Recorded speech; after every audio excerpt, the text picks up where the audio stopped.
السلام عليكم ورحمة الله وبركاته.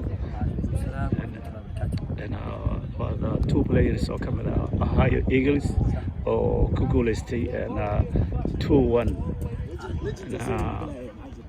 Abdallah waxay iga hortaa ciyaartii Kansas la ciyaarteen markii ugu horeysay beginningkii see kugu muuqatay.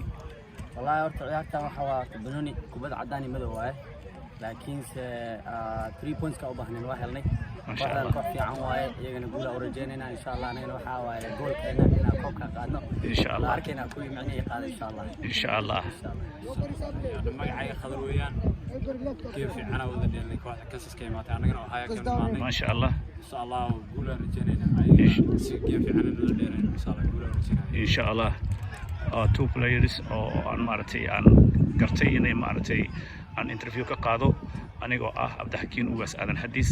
My YouTube channel is Somali Legacy. waxaan rajeynayaa in guul aan rajeynaa insha Allah ciyaar wanaagsan alxamdulillah waxaan ku xamdinaa Ilaahay oo idinku caafimaad qaba ka soo baxdeen. muhiimadaas waa ma sha Allah jazakallah khair khairan inni rajeyna insha Allah. Alaykum asalaam wa rahmatullahi